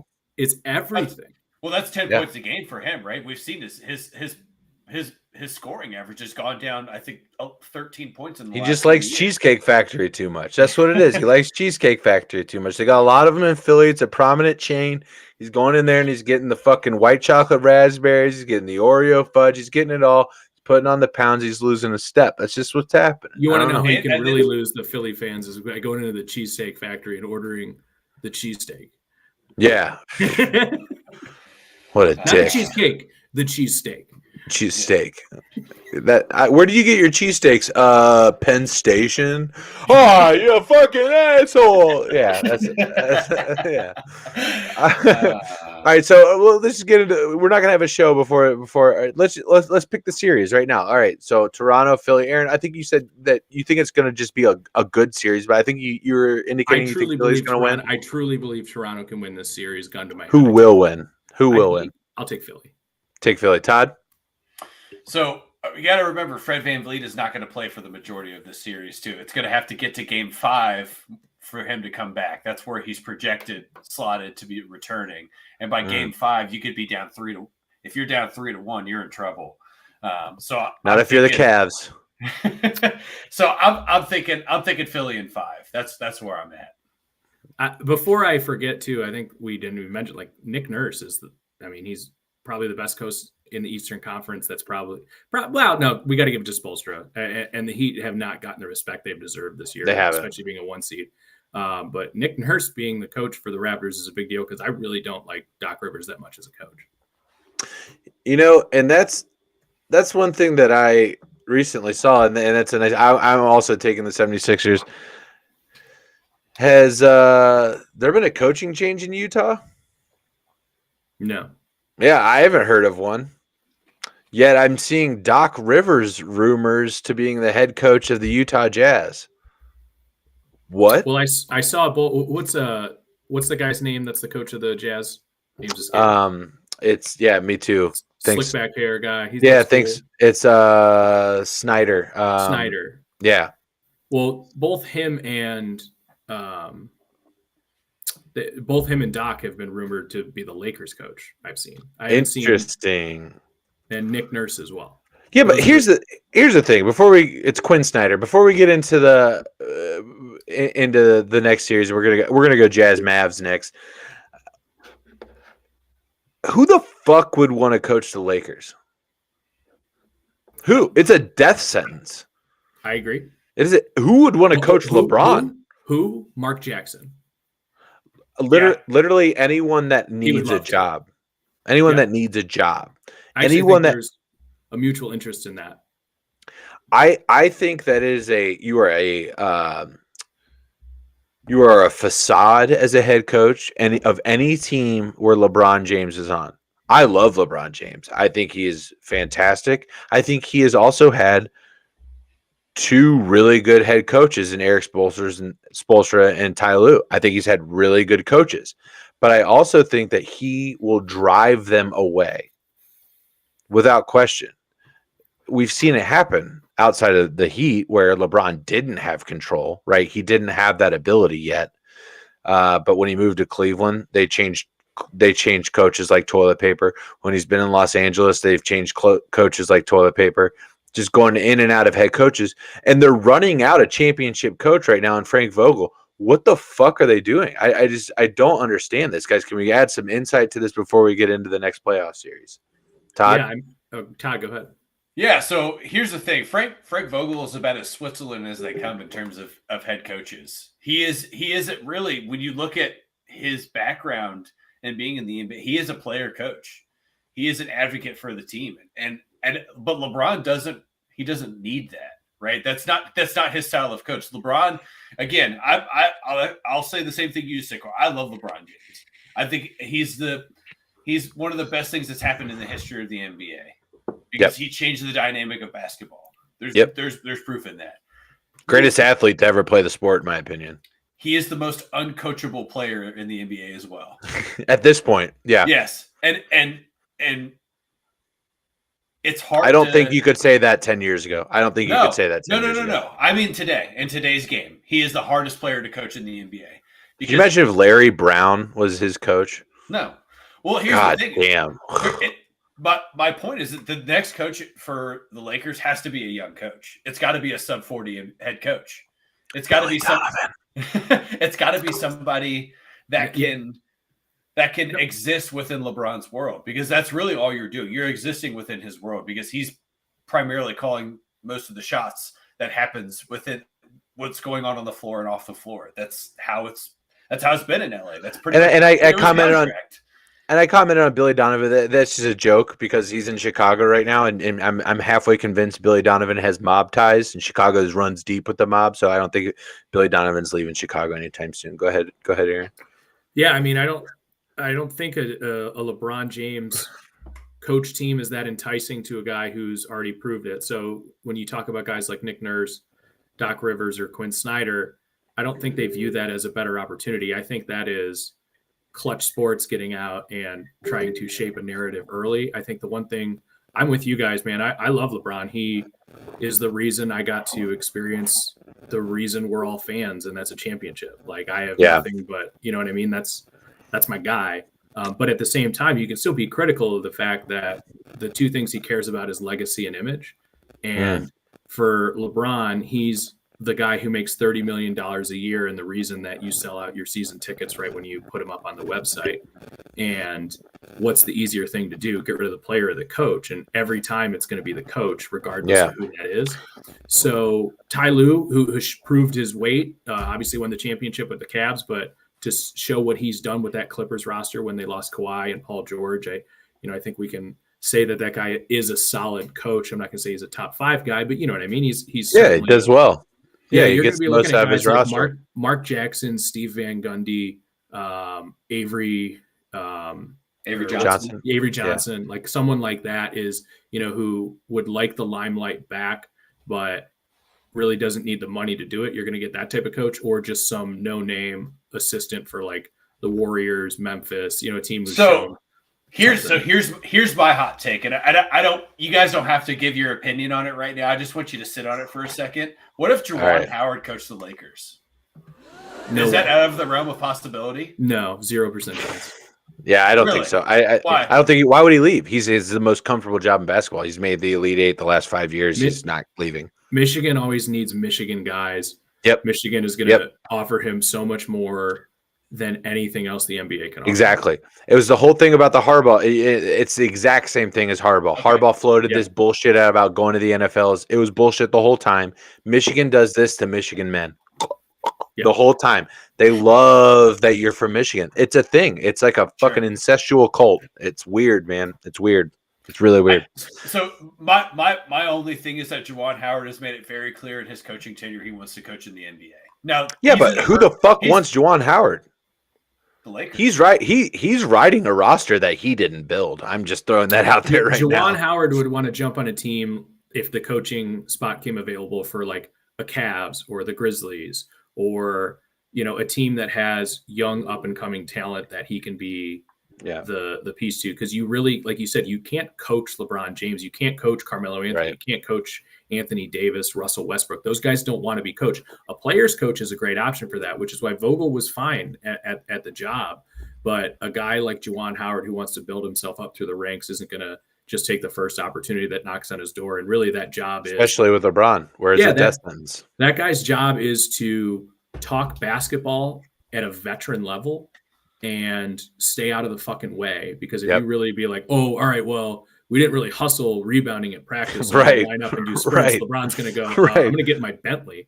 Yeah, you can go fuck off. Yeah, exactly. Right. I only bring that up because I constantly hear every time there's a coaching vacancy, and even the last 3 years that there's been Lakers coaching vacancies, Juwan Howard's name always gets thrown out as this like, well, could this really happen? Well, I'm sorry. Who's the Cavs coach again? JB Bickerstaff. Who was it prior? Michigan. Oh God, what's his name? Boeheim. No, that's Juwan Howard has obviously pulled in recruits since then. It was Boeheim, wasn't it? It's something damn near that. No, Boeheim's the Syracuse guy, isn't he? Yeah, I know, but it's pretty fucking close to that name, isn't it? He took Michigan to the Final Four. It's that guy, and then he went and got Beeline. Yeah, Beeline. Wash that out of my memory. Sorry. Yeah, no, I can understand why, but I don't get the lure of Juwan Howard. He's not. When you look at NCAA coaches, it's not like he is the best NCAA coach out there, the most up and coming NCAA coach out there. Like, what have they achieved? Like Brad Stevens. Brad Stevens took a mid-major team to consistent Elite Eights and one Final Four. Sure. Brad Stevens did that with fucking Butler before they were in the Big. He's the reason they're in the Big East now. Yeah, other than the fact that it was dismantled after he left and they needed to pull teams in. But what was the job he took? An up and coming Celtics team with a crap load of draft capital. But that being said, underneath a shrine of history, right? The Celtics are a historic franchise. Brad Stevens is their knight in shining armor. He's going to come in. He's going to rape Utah and pull Gordon Hayward away, and he's going to be awful ever since. Good for you. Well, I think the funny thing too is about so Juwan Howard, if you wanted to be an NBA coach, Gordon Hayward. In what other profession outside of professional sports does the boss make less money than the employees? Sales. Okay, sure. Yeah. But they have to like your good ones, right? But you have to go out and succeed to get that. They just get it whether they're good or not. Right. Like that's right. Like so. Like you have a Westbrook or something like that. Like even if Westbrook is playing bad, what can you say to him to make him, to incentivize? He's either going to do it or he's not. Right. Exactly. So a job like the Lakers is not enticing at all to anyone unless. Listen, here's the thing. There's only 30 of those jobs in the country. Phil? I'll take it. if it really gets to the point where nobody's willing to fill it. You know what I mean? Like it'll. I haven't played basketball since 9th grade, but I'll do it. I'll do it. I haven't played organized basketball since Ham Fair, baby. I'll do it. Call a timeout, and then in the huddle, just go, "Hey, just do your thing, guys." Well, that's what I say every year at draft time. I'm like, well, I got my phone fully charged in case Zach Taylor wants to give me a call. And I draft night. I checked with the school. I'm eligible. I am eligible. Yeah. I haven't even hired an agent, so I would get all of the contracts. Yeah, I'm like Lamar Jackson like that. I'll handle that piece of it. Here, can we go with this rally tale representation? If any of us get drafted, we are the agent of the other, right? So if I get drafted into a lacrosse league, you guys are my agent. Aaron, if you get drafted into a badminton league, I'm just kidding. If that happens, you're on your own. You're on your own. Let me just be very clear about that. I've already told my family, I was like, babe, look, I know we're really close to Canada, but if World War III breaks out, 1, I'm not fighting. 2, we're going to Mexico. We are not going to Canada. We are going back to Mexico. That's what's happening. Rob, jump into the chat. What's up, dudes? Rob, we were talking a little bit about your boy Billy Donovan a little bit, but let's get back into the playoffs. We've gone off the rails and having a good time. We've all picked the 76ers to take the series against the Toronto Raptors. But Aaron, of course, is chiming in the wisdom and just telling us that the Raptors are going to make this a fun series. So be sure to check that out. I would be surprised if they win. It's very hard for me to take the Sixers in this one. Interesting, and I can't wait to watch it. It's going to be on Saturday night at 6 p.m. on ESPN. The Raptors taking on the 76ers with Joel Embiid and James Harden. The most interesting series in this playoff matchup is one that has been riddled with aggression, angst, fantastic matchups, guys that have been at each other's throats throughout the regular season. For the most of the regular season, the Utah Jazz were sitting at the 4 seed, though. And it wasn't until the last about 4 weeks of the season that the Mavericks overtook the Jazz and have become the 4 seed with home court advantage. We have the Mavericks playing host to the Jazz as the first matchup, the first game, rather, of the playoff series, 1 p.m. on ESPN as well. Utah at Mavs. Guys, this is going to be a knockdown, drag-out 7-game series. Todd, what do you got going into this matchup? So, if you were to look at any sort of matchup projector or odds, the odds are not in the Jazz favor. Mm-hmm. And it is almost, it's like 60-40 kind of, let's call it 65-35 right now in Dallas's favor. But here's the thing about Utah, and this is a point that we've made a couple times on this channel, is Utah just always has so much fucking fight in every single playoff series that they go into. And I'm going to say this isn't the conference championship. So it's not written in the stars for them to lose in games 5, 6, or 7 in a conference championship. Or better yet, in the last 10 years, it's not the division, it's not the semifinals either. You know what I mean? Right. Yeah. So,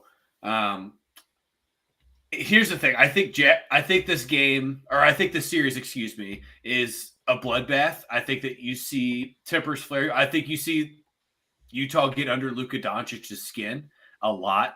They've been very, very good at that since Luka has entered into the NBA.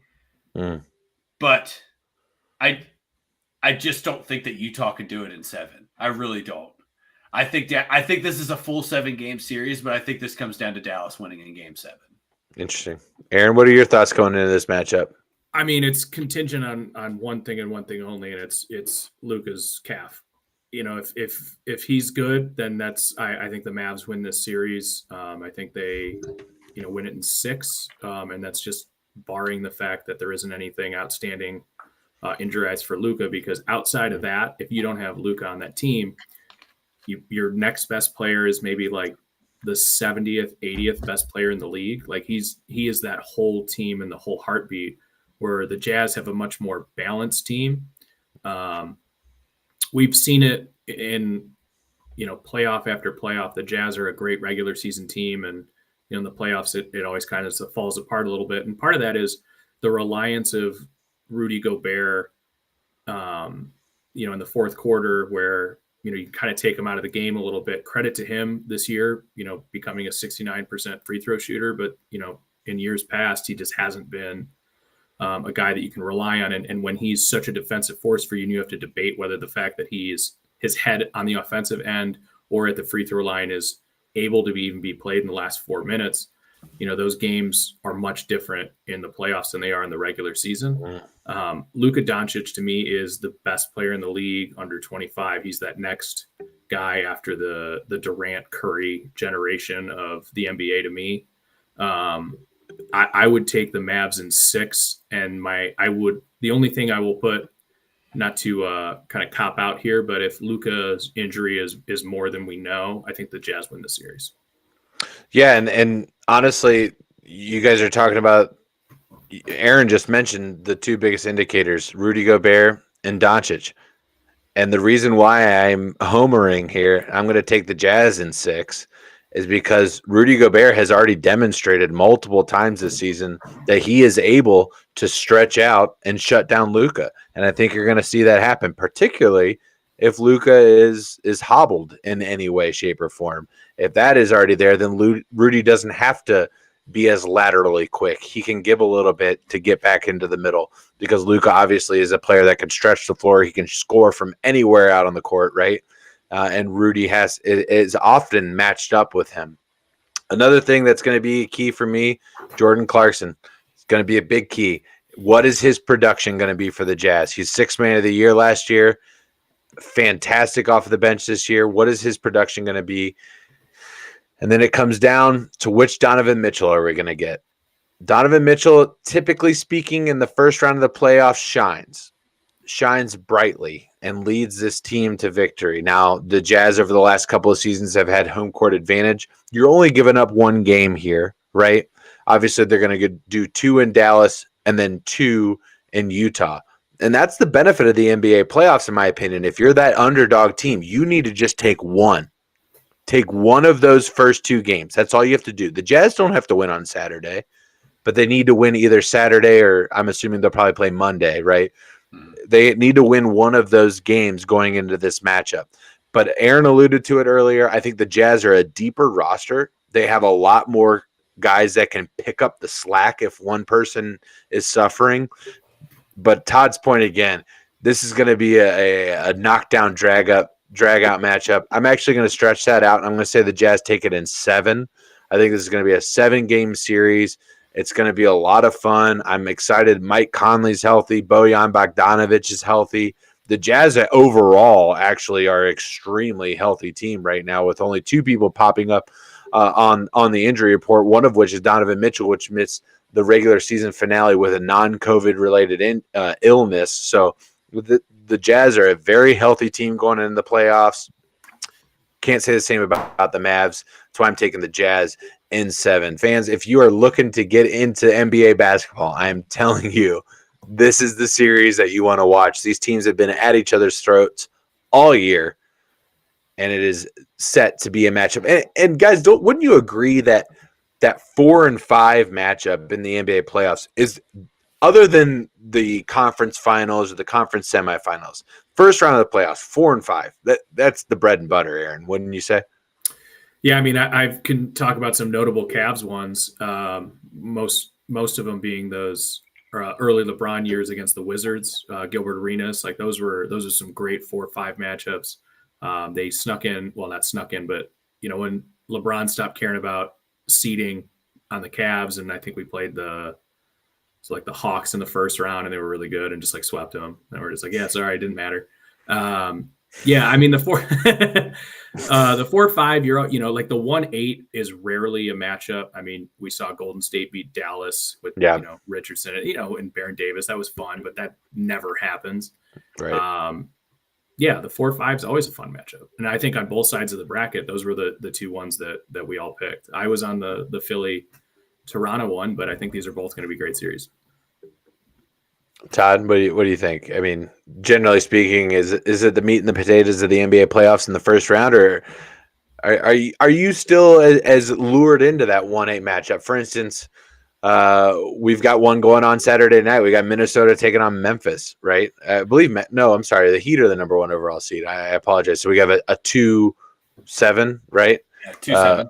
2-7 with Minnesota taking on Memphis. Still, the Eastern Conference was one of those conferences that I'm sorry, I'm referencing the Western Conference right now, but the Eastern Conference nonetheless was a conference that was vying for that number 1 slot. There was like 4 teams sitting there that were up until the last week of the season that were right there within 1.5 games essentially from that number 1 seed. So does that give you any more pull to look at some of these different matchups?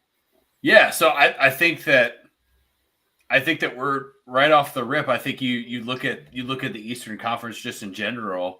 I think that Celtics Nets matchup is going to be a nice one. I don't think that's not a slouch of a matchup, right? So let's talk about that. Let's get into that one. This one on ABC. This is the marquee matchup, of course, being that it's fucking New York and Boston, 2 of the biggest fucking sports markets in the world. This one is on ABC, 3:30 on Sunday. Brooklyn taking on the Boston Celtics, where you park the car at Fenway Park, you have a beer, go watch the fucking Red Sox.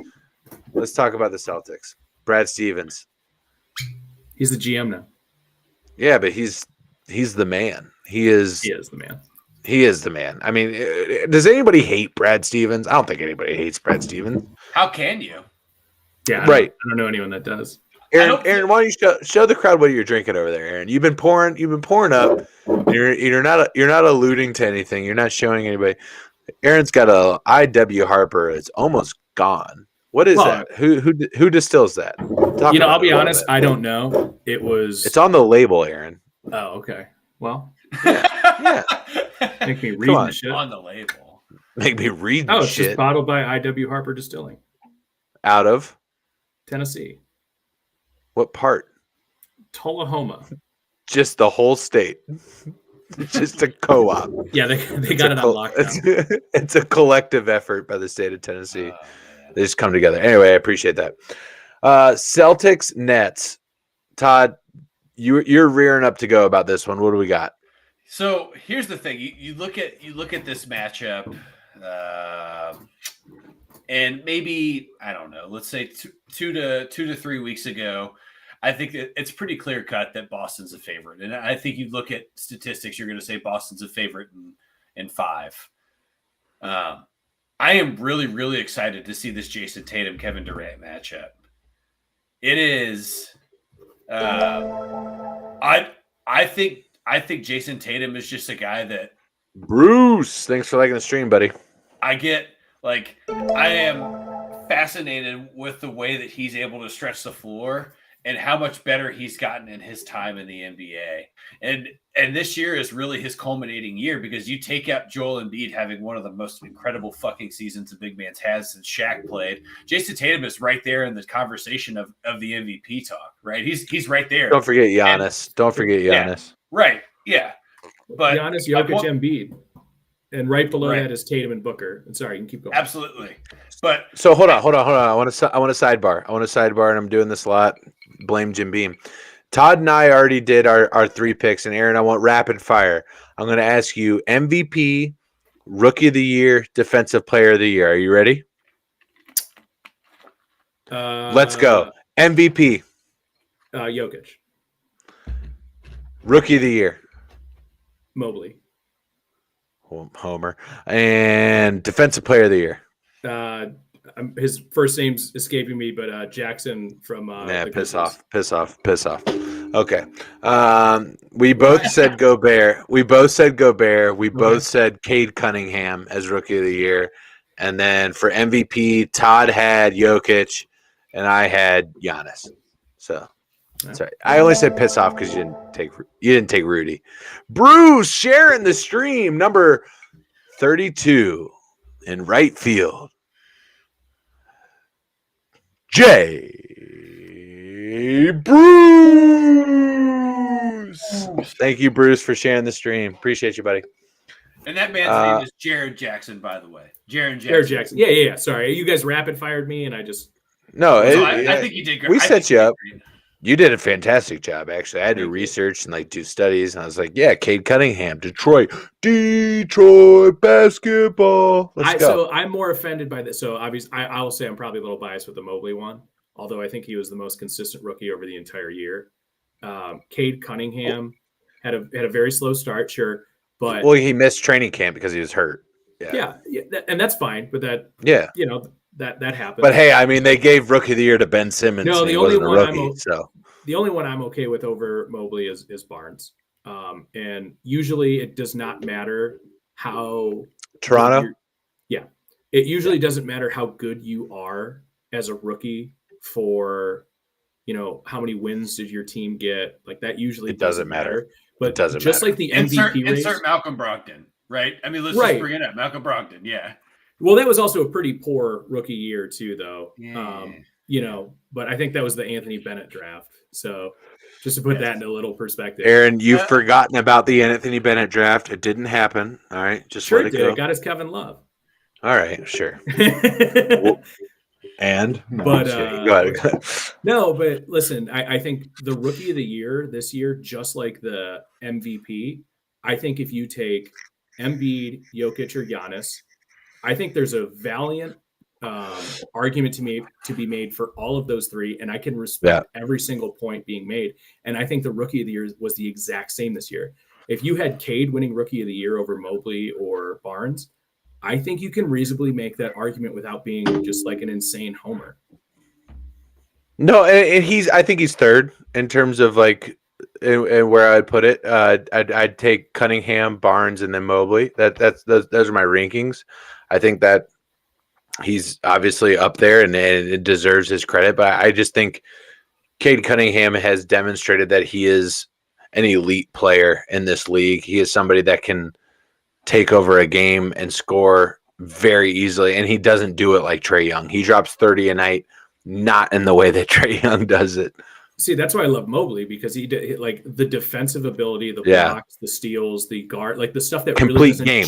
He does not pad the stat sheet, but if you watch that guy play 10 games, you're just like, oh my God, this guy is really He's really good. Exactly. And that's why I'm high on the Pistons going forward, because they're going to get two solid players. And in this league, it has been demonstrated you only need 3 stars. You need 3 stars, right? And the Pistons are going to potentially, as long as they draft right. Now, let's remember they took fucking Luke Kennard over Donovan Mitchell. But let's remember the Pistons are on the verge of putting 2 stars on this roster within 2 years, and could be right there. So yeah, we just talked about Anthony Bennett though. Let's just not pencil it in. Let's just you have a top pick doesn't mean it's going to be. Let's just stop talking about Anthony Bennett, please. I'm just more disappointed in your defensive player of the year and that Rudy wasn't there for your number 4, but it's more of a personal vendetta than anything. I wasn't prepped for defensive player. That if you want, next time we come on, I'll give you my actual defense. I'm ready for that's fair. Most improved 6th man of the year. Oh wow! Okay, we didn't do those, so we can delve deep into those. Most improved Jordan Poole. And I want it to be Garland. I'm not a homer. Also, I love the fact that we're not really diving deep into this Brooklyn Boston matchup because we moved right through it. Yeah, no. Let's go back. Let's go back. But fuck those guys. But all right, Todd, who you got? Who you got in a 7-game series? Nets, Celtics. So I'm gonna drop a bombshell on you boys, and I'm gonna say Brooklyn takes this in 7. Wow. That's my shock pick of this first round of playoffs. I don't have. Don't ask me. I'm actually with you. I'm with you for reasoning, but that's wow. Okay. No, I'm with you on this. I think Kyrie is on one right now. I think he's a psychopath. First of all, and anytime you just don't verge away from you don't bet against a psychopath to achieve what they want to achieve. And Kyrie is crazy clinically, and I think he wants to achieve a victory in the playoffs, and you just don't get in the way of a psycho. I'm going Nets in 7. There's my logic. Before I make a pick, I will say I think the Nets were the only team in the play-in portion that actually have a chance to make some noise. If they can get through the Celtics, I think they can beat the Heat, and then next thing you know, they're in the conference finals, maybe against the Bucks. I think there's an easy case to be made for that. And even though I just said that, I'm going to take the Celtics in 5. And I'm going to tell you why. Fuck yeah. Just like I said with Trae Young when we're talking about this Cavs game, right? Let's say Durant and Kyrie get their 35 each, which they won't each game. The Celtics are a much better defensive team. They're a much deeper team. Seth Curry's injured right now for the Nets, and I didn't realize how injured he was until I watched the game last night because he was basically just a decoy out there. Andre Drummond made some noise, but again, same thing. You can't play him in the fourth quarter. He's tired. He shoots 50% from the free throw line. So garbage. I think the Celtics are playing the best basketball in the league in the Eastern Conference right now since the All-Star break.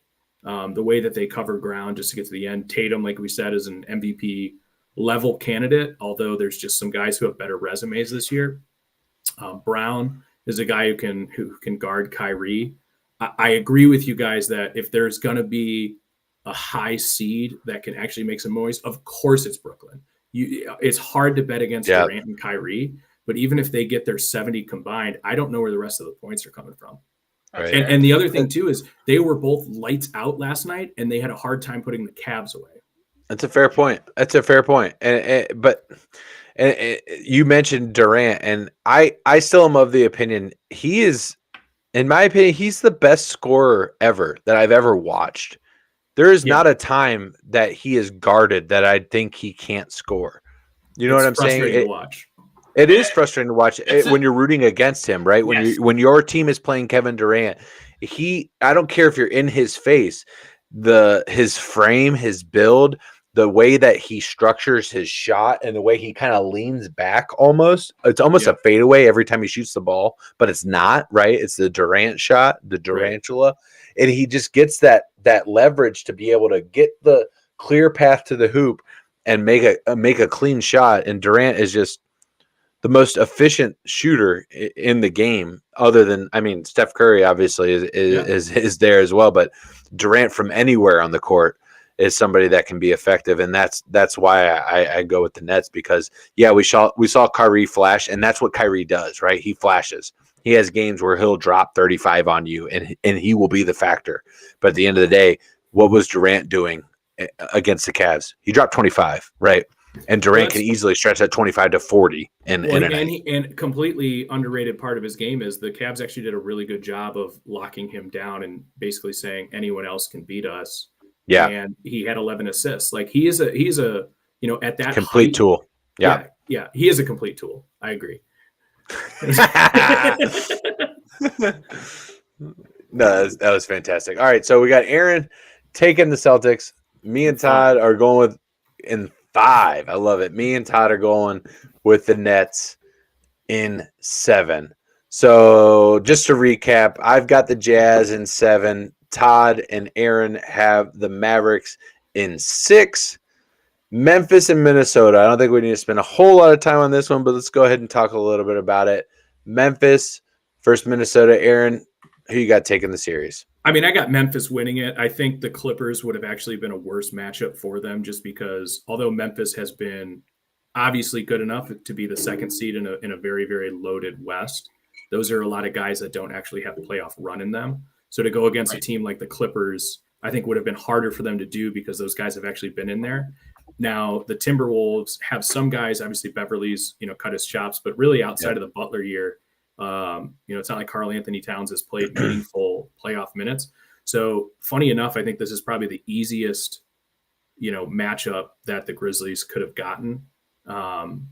Even someone like the Spurs, I wouldn't have wanted have Popovich coaching against a team of, non-playoff tested guys. Obviously, I'm taking Memphis in this series, but I just wanted to highlight they got a really, really good opening matchup to kind of get the juices flowing against the Timberwolves. So speaking of the Spurs real quick, as we roll into halftime with 0.9 to go, the Pelicans are up 11 on the Spurs, 61-50, rolling into halftime with 0.9 to go. Yeah, 0.9 to go. Todd, who you got? I'm actually going to take Memphis, but I'm going to take them in 5. Yeah. The Grizzlies are just so athletic. And I think that I don't think athleticism always wins you games in the NBA, but everything is so fluid, and John Morant is just John Morant's one of those guys that I think if I were to watch him in person, I would be disappointed because he makes everything look so fucking easy. And it's hard to watch a guy like that on TV. And it makes watching the Grizzlies on TV not fun because it doesn't look like they're making a huge impact on the game. But the next thing you know, they have 125 points. It's just they're just not fun to watch. This isn't going to be a series that everybody tunes into. Ergo, somehow Memphis just wins in 5, and then you hear that they moved on. That's what I see. Right. Yeah. Yeah. I think I'm with you guys on this one. I think the Memphis Grizzlies take this one relatively easily. I again, when you look at these, 2-7, 1-8 matchups in the NBA, it just doesn't get. And that's kind of what I was alluding to earlier when I was talking about is the NBA playoffs. Are they too big? Is this playing? You both just took a 7 seed over a 2 seed. We did. Wait, I'm sorry. Well, that's true. That's true. We did it. I think the Nets are a little bit different due to the circumstance. But that's what I'm saying. Due to the circumstance. Yeah, but due to the circumstance. The playoffs, you don't get that matchup. It's a little bit different. Due to the circumstance of socio-political things that the Nets had going on this season. So just throw that out there. Toronto, Philly. Did we already cover this one? Yeah. Yeah, we already covered this one. Aaron was saying that Toronto was going to make it a hot one, but we were all taking 76ers. All right. The Thuggets heading to Golden State, 8:30 p.m. on ABC. Denver, Golden State. Clay's looking good. Guys, who you got? Aaron, I just want to say that I appreciate you giving Jordan Poole the recognition he deserves because I think that he is the one guy to me that when you look at comeback player of the year, you look at when you look at that award, it's traditionally given to somebody who's bouncing back off of an injury. So that's the difference. NBA does comeback, or I'm sorry, NFL does comeback. Yeah, and most improved. I apologize. Which is a very different criteria. Yes. It is. You don't have to have been injured. Right. No. So you look at, I guess, my point being that Jordan Poole is a guy that 2 years ago was playing less than 5 minutes a game, and now he is an integral part of Golden State's offense. And I believe he averages close to 20 points a game. And on a team full of shooters, or two of the best shooters in the game, to be able to still get your 18 to 20 a game is a pretty special thing to be able to do when you were a drop in the hat they drafted him 2018 or 2019 out of Michigan, something like that. So yeah, I like watching Jordan Poole a lot. I think that he's a more of like the old school style of NBA. But I think that this series goes pretty quickly into Golden State's favor. And then Denver does a quick, it's 3-1. Denver comes back and wins a game. They win game 5 magically somewhere, and then Golden State takes it in 6. It's so funny you say that because that's exactly what I was going to say. Why I had Memphis in 6 instead of 5 is they backdoor into a 6 game. Not that they weren't in control the whole time. Right. I agree with you completely. I think Golden State is the better team. I think Jokic is the MVP. I think he's going to, on his own, have some spectacular moments in this series where you go, holy shit. But that roster that's why Jokic is the MVP to me, is because that roster without him is really nothing good at all. Yeah, nothing. And I think Golden State takes advantage of that. They have a championship pedigree with guys who are starting to get healthy. Even if Curry isn't back 100%, I still think they can beat the Nuggets. Riding with Golden State. Fuck the Thuggets. Moving on. Next matchup, Milwaukee at the Bulls. The Bulls at Milwaukee. Milwaukee, obviously, the higher seed. This one's 6:30 on TNT on Sunday night. Again, at 6:30 p.m. Milwaukee taking on Billy Donovan and the Chicago Bulls. This is actually probably one of the more interesting series, in my opinion. Aaron, what are your kind of go-tos looking into this matchup? Well, I'm going to kind of almost say the exact opposite of what you just said. I think the Bucks sweep this. Wow. Okay. It's a 4-game sweep. I think the Bucks rested their guys on the last day of the year against the Cavs, which helped us out for sure. but they basically elected to play the Bulls to stay on this side of the bracket. So you look at Bulls, Sixers, Raptors. I think it's an absolute cakewalk for the Bucks to get to the conference finals. I think they sweep this, and then depending on how the next series shakes out, they probably win that in 5 or 6. Yeah, in my opinion, they have the best player in the league there, sitting there with Giannis. I think that a guy that can literally do anything on the court at any time. Todd, what are your key indicators going in here? You got the Bucks in 4 as well? I do. It's just Giannis. That's it. Yeah. It's just Giannis. There's no answer to him in a anywhere NBA basketball game. There's just not an answer to him. You just outscore him, honestly. That's what you do. And And I just don't. Chicago. I love Zach LaVine. I like he has a good comeback story, if you will. But DeMar DeRozan. But yeah, DeMar DeRozan too. But that's it. That is your offensive production, and that still doesn't equate to what Giannis does with the ball. That's it. And I think the Eastern Conference for Giannis is really it's just getting to the Eastern Conference Finals in as little games as possible gets them to the NBA Finals. That's really the objective for Milwaukee. The Bucks reminded me second stint LeBron Cavs tenure here, where they're just like, honestly, they could have went out and won that last game to get the second seed, but they wanted to avoid Brooklyn. Is the way I was reading that. Absolutely. And they're basically saying, we don't care if we get home court in the conference finals. We're going to take the path of least resistance. And I think they didn't really give the regular season its just deserve, if you will. And they're basically like, we're going to coast in. We're the reigning champions. Let's all be healthy for the playoffs. And I think this is their season starts when the playoffs start. Yeah, it's kind of that Chiefs model, if you will, to draw that parallel out to football. And we're not going to spend too much time on it. Obviously, based on our picks, we have the Cavs taking on the Miami Heat and the Clippers taking on the Phoenix Suns. Phoenix Suns, obviously the best team in basketball based on record. I have the Suns walking through the Clippers in a 4-game sweep, and I have the Heat getting through the Cavs in a 6-game series. What do you guys think? Just real quick. Heat, Cavs, Suns versus Clippers. Again, we're predicting this. It could not be this, right? Or no? Is it definitely that? I'm trying to think off the top of my head.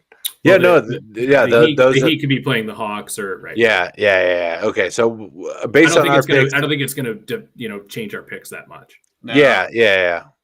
I say Heat in 5, Phoenix in 4. Yeah. I think the Suns I'd say the same. If I think the Suns plays, maybe give it 6, but I don't know. I think the Suns are a team that, again, being in the fact that they're in a Phoenix market, they're not an LA or a Golden State or a Brooklyn or anything like that. They're not getting a lot of attention, but that is a solid fucking basketball team. You even saw it when Devin Booker and Chris Paul have been out. That team just continued to excel, continued to put up points and win basketball games. And the Suns are absolutely a team to be reckoned with going forward. So that wraps it up for our NBA preview. We just went through and picked the first round winners. And now it is time, ladies and gentlemen. It is time. It is time for the one, the only, a fan favorite, ladies and gentlemen, round of Who the Fuck It Is. Todd, take it away. All right, boys. I'm gonna give you a little cupcake on the first one here because I think you guys can get Michael Jordan. Close. LeBron James. So this one has a little Wilt bit. Chamberlain. It has some ties to the land. This one is for a little bit for Aaron. So now I'm nervous. Elo. So no, former Iowa Hawkeye, drafted by the Bobcats because they were the Bobcats at this point in time, but really more known for his prime scoring for Boston and Cleveland. His best years were in Boston and Cleveland. The most notorious thing about this person, Leon Poe. No, it's not Leon Poe. That's a very, very good guess, and he's on my list of names that is now up to 71. Okay. Sorry to jump in. It's okay. So the most infamous thing about this former player is that he is most known for being a stat patter. So they were playing a game against the Utah Jazz. It's like 2004, 2005, somewhere in there. And they're up. He's on Cleveland, and they're up by like 40. Is this the rebound triple-double? It is the rebound triple-double. Ricky Davis. It is Ricky Davis. There's no way he was drafted by the Bobcats. Oh, congratulations! No, because that would have had to be the Hornets. Because when you said Bobcats, that's a very specific period of time where it's like 05. Because he was on the Cavs before LeBron was. Yeah, but LeBron wasn't on the Cavs till 2007, right? No, 2004. Yeah. Oh wow, God damn, I'm old. Jesus Christ. Sorry, that was why I went Leon Poe, and I didn't know where he went to college. I didn't know if it was Iowa or not. But you're right. They were the Hornets. I apologize. I got a little ahead of myself. Still got it. Congratulations, Aaron. Fantastic. This guy's a savant. He's a Rain Man. It's beautiful. All right. Dad lets me drive the car out of the driveway on Saturdays. So here's how I will preface this for you guys. 634. Picks these names. So I was sitting in the living room with my wife, and I said, Mary, I need you to give me a team and a year from 1996 to 2009. This is just not me. Well, it gets into 2009. Like there is one of All these right, let's guys go. I think you have a guess on. All right, so here this guy, former Pacer and Chicago Bull. He coached at his alma mater, which is in the Big 12. He is the only player in the history of the NBA to lead the league in three-point percentage and not participate in the three-point shooting contest at the All-Star weekend. And his nickname was the Mayor. Well, it's not Sean Casey. Yes. It's not Sean Casey. And I love Sean Casey. The Mayor.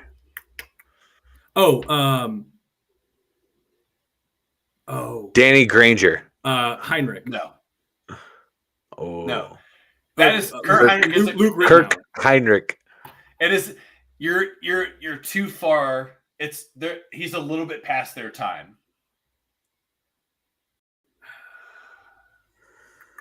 Bill Paxson. It's not Bill Paxson, but he. Rest in peace. I will give. John Paxson. See, you said Bill Paxson. I said Bill Paxson last night too. In fact, I was in here roasting my ass because he's like, Bill Paxson's an actor. Yeah, but they're one and the same. He was an actor. Sure, he's dead now. All right, so I will give you the university that he coached at and who he coaches now. Okay. So his alma mater that he coached is Iowa State, and he's the current head basketball coach at Nebraska. No idea. You said he's a Pacer and a Cav? Bulls and Pacers. Oh, Bulls and Pacers. 3-point shooter. Heinrich is the only one that goes to my mind when I think of Bulls 3-point shooter. Yeah. And he went to Kansas, so it's not Kurt Heinrich. But here, let me see if I can give you one more. He also coached the Chicago Bulls from 1999 to 2003. Or, I'm sorry, no. He coached the Chicago Bulls from 2015 to 2018. He played for the Bulls from 99 to 2003.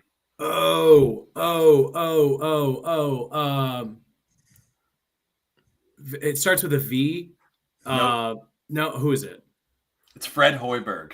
Oh, I didn't get it then. Yeah, I wasn't. That is just, you're just deep in the ether of fucking sociopath at this point. I said, Mary, give me the year of the team. She said 1999 Chicago Bulls. So I went as thick. And you went deep, balls deep in that one. I did. All right.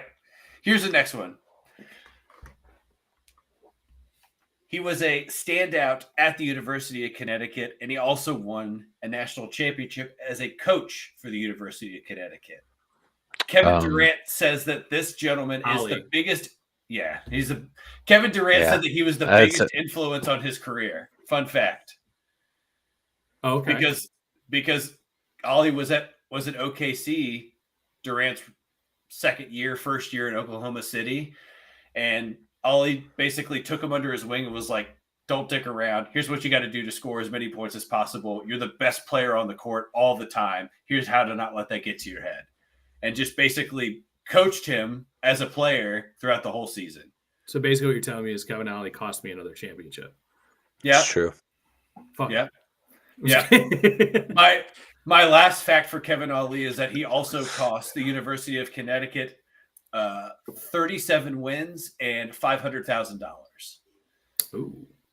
Based on so he got the University of Connecticut's basketball program in trouble for non-compliance because players were being paid to go to the University of Connecticut, and when they interviewed him for this investigation, he just basically pleaded the fifth throughout the entirety of it. That's what I would do. And then when they asked him at the end a final question, he's like, "I know what happened, but I'm not going to tell you what happened." 1, 2, 3, 4, 5. 1, 2, 3, 4, 5. So basically, he got Connecticut in trouble because he was pleading the fifth, and then he was like, "I know what you're talking about, but." Wasn't that like right after Calhoun left and he was like, they gave him the job. So it was probably all shit that happened prior to him anyway. So it's when he was an assistant coach. That's where the right. Yeah. Yeah. All right. Here's my last one. All right. And this one's going to be a tough one too. This one gets into the mid to late 90s. Mid to late 90s. Oh boy. Yeah. Whew. So another former Cleveland Cavalier.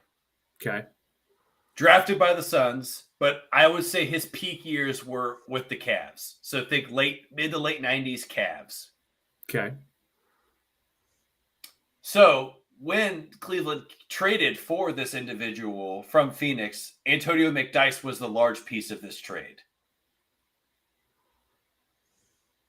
Larry Nance. Great guess. It is not Larry Nance. Here's my next clue, though. His family does have ties to the NBA because his brother played in the NBA before him for the Pacers, and his son is in the G League.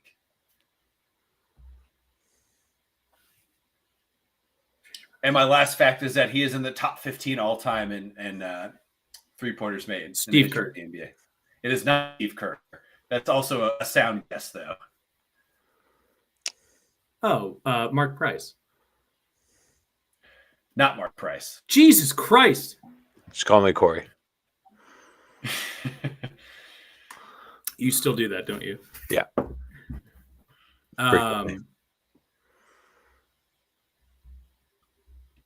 This is an Aaron. Fire him back again. So this is mid 90s, top 15 mid-90s shooter. Corey already said Elo. You already counted that one, right? Yeah, Elo. No, it's not Elo. Yeah, so drafted by the Suns, traded to the Cavs in an Antonio McDyess trade. His brother played for the Pacers and a couple of other teams, but he's most known for his time in Indiana, basically like early Reggie Miller time. And he is a top 15 three-point shooter of all time.